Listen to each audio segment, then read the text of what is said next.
Have you ever heard a story so incredible it sounds like a legend? A tale of courage so immense it defies belief? Today we're journeying back to September 12, 1897, to a dusty, remote outpost on the northwest frontier of British India. This is the story of the Battle of Saragarhi. Picture this: a small, isolated signaling post named Saragarhi. It's a vital communication link between two larger forts, Lockhart and Gulistan. Manning this crucial post are just 21 soldiers from the 36th Sikh Regiment of the British Indian Army. 21 men, led by Havildar Ishar Singh.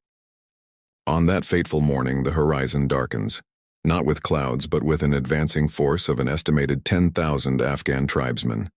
10,000 against 21. The odds weren't just bad, they were impossible. The enemy commander sent a message, offering the Sikhs safe passage if they surrendered the fort. Think about that for a moment. Faced with certain death, they could have simply walked away. Their lives would be spared. But these were soldiers of the 36th Sikhs, a regiment renowned for its bravery and unwavering sense of duty. Surrender was not in their vocabulary. Their leader, Havildar Ishar Singh, rallied his men. They were here to defend this post, and defend it they would, to their very last breath. The battle began. The tribesmen charged wave after wave, expecting to overrun the tiny outpost in minutes. But they were met with a wall of disciplined and deadly fire. The 21 Sikhs, using their strategic position and expert marksmanship, held back the enormous army. From inside the fort, one soldier, Gurmukh Singh, was tasked with a critical mission. He was the signaler.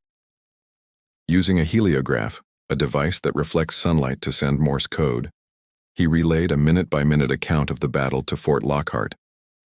Imagine the scene. Amidst the chaos, the smoke, and the roar of battle, Gurmukh Singh calmly tapped out messages, keeping his commanders informed. Enemy has reached the main gate. We are under heavy fire. His messages were a live commentary of their own heroic last stand. He was their voice to the outside world, ensuring their sacrifice would not go unnoticed. The tribesmen tried everything. They set fire to the surrounding brush to create a smokescreen. They charged the walls again and again, but each time the Sikhs repelled them. The defenders fought with a ferocity that stunned their attackers. They knew they couldn't win, not in the traditional sense. Their goal was to delay the enemy for as long as possible, to buy precious time for the main forts to prepare for the onslaught. Hours passed. The small band of defenders began to fall, one by one, each selling his life dearly. They fought from the ramparts, from the doorways, from every corner of the crumbling fort. Ammunition started to run low, but their spirit never wavered. As the battle raged, Havildar Ishar Singh, despite being wounded, fought on the front lines, inspiring his men with his own incredible bravery. He ordered his soldiers to fall back to an inner layer of defense as the outer walls were breached, orchestrating a tactical defense even as the fort was being overrun. Finally, after hours of relentless fighting, the enemy breached the main gate. The battle moved to brutal hand-to-hand combat. The Sikhs, now armed with bayonets, fought with the heart of lions. Legend says that one soldier, Bhagwan Singh, was the first to fall, but his comrades carried on the fight, avenging him with every blow. Eventually, only a handful of Sikhs remained, cornered but defiant. The last man standing was the signaler, Gurmukh Singh. He had relayed the final message to Colonel Houghton at Fort Lockhart, asking for permission to lay down the heliograph and pick up his rifle. Permission was granted. According to the accounts, Gurmukh Singh, the man who had chronicled their bravery, packed away his equipment, fixed his bayonet, and charged into the fray. He is said to have taken down 20 attackers before he finally succumbed, shouting the Sikh battle cry, "Bole so nihal, Sat Shri Akal. He who roars shall be blessed, true is the timeless Lord." The 21 soldiers were all killed, but they had held off an army of 10,000 for over 6 hours. Their sacrifice was not in vain. They had delayed the tribesmen long enough for reinforcements to arrive at the main forts, thwarting the larger attack.